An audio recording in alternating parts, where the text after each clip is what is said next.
Let's welcome back Shadow Von Cat. Woo! Shadow! So, been gone for a couple of weeks, near Amish country, and now I just got back and am living kind of in the same space that I was when I wrote this poem, except I'm not dating the guy. So I had to have to read this, called I Never Want to Wake Up from This Dream, originally titled So You're Definitely a Hallucination, by the way.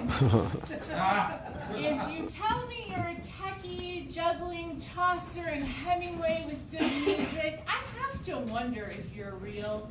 Spider Jerusalem and Spider Stacy, you're wrapping spider webs inside my brain. I'm gonna wake up last summer, a small boy toting a sippy of milk beside me. I'm gonna wake up in another time zone, another day. Dora exploring on the telly, my mind exploring what I did wrong to lose it all. Career, home, marriage. Living on the sofas of my various non-biological sisters is technical homelessness. You tell me I've gone all the way round, another New York guy promising adventure, ready to be organized. You show me how to reset the Wi-Fi from another planet sans phone call. Just photos and arrows, ultra-modern, self-directed instructions. We quote Fight Club. One day I'll be the Marla to your Tyler, not the detective in your film noir story we wrote cross-country last summer.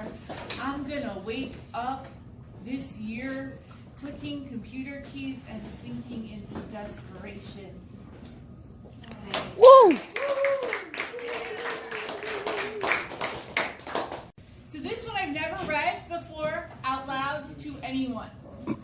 It just timed out off of my Patreon, where I post something for 30 days. No, it can't be read or printed anywhere else. So if you're interested in seeing things early, my Patreon is the way to go. I actually wrote this in 2015, and then it sat in a book. It was actually written as something completely different and is oddly, ironically applicable now. And it's called If I Stay, and this is the revised version. If I stay, you'll forget the days I sat beside you on the sofa, nonsense on telly, laughing at puns and ridiculous yarns spun. If I stay, you'll remember dark scars uncarefully hidden on pale arms and wrists instead of deep brown eyes meant to look into yours. If I stay, you'll grow tired of the wine sans cheese on early morning me, unsteady on the stable stairs, one hand trailing the wall for balance. If I stay, my tales of running in high heels and business suits, briefcase in hand, will seem even more outlandish. If I do not stay, you'll be free of dread and the ever-present darkness I carry like disease, so you can find smiles once again. If I do not stay, those heavy bricks will fall aside, cushioning the blow as you swim back to the shore from the drink threatening to drown us all. If I do not stay, sadness will fade as winter becomes spring, and the rains falling clears blood and memories. If I stay, you will always be caught, stuck in the invisible web of depression as the monster consumes you as well. Woo! Yeah!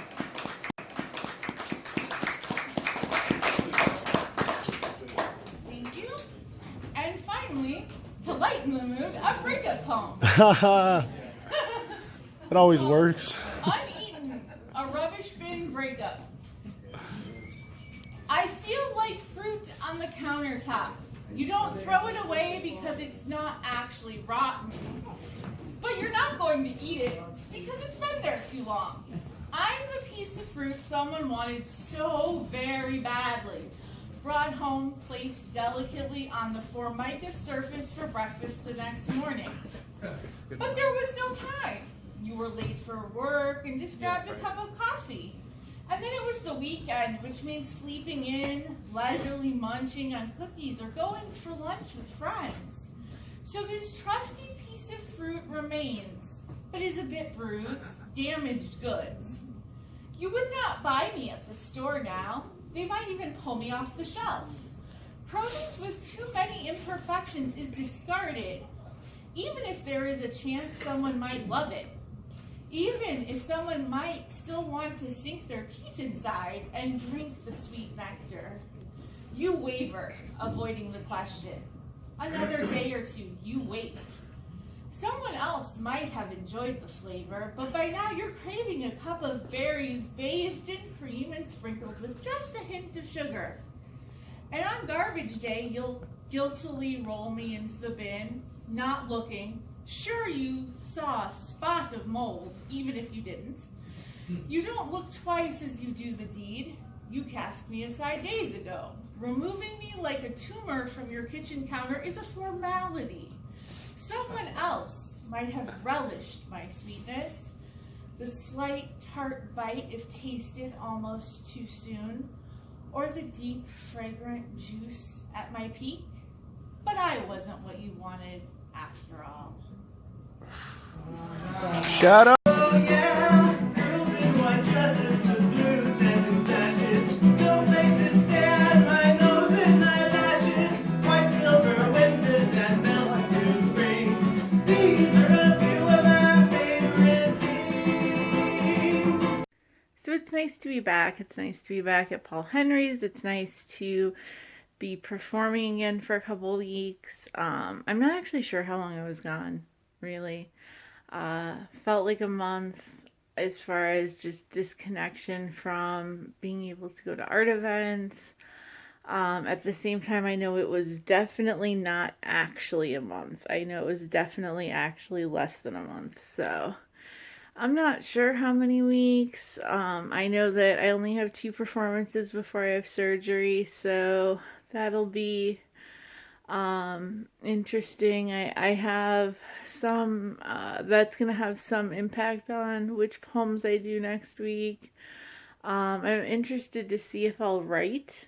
Out there was no way that I was going to write, partly because there were a lot of kids around, partly because I didn't have a lot of downtime, where I wasn't just surrounded by people, or where I wasn't just exhausted. And so there's that, but the looming surgery thing, and then finding out some medical stuff that has come to light this week, you know, those things may get in the way of my writing. So even if I don't write, just performing one more time before I have surgery is going to be really cool. Getting to see other performers. It was great to see a lot of people, but there are some people who are noticeably absent.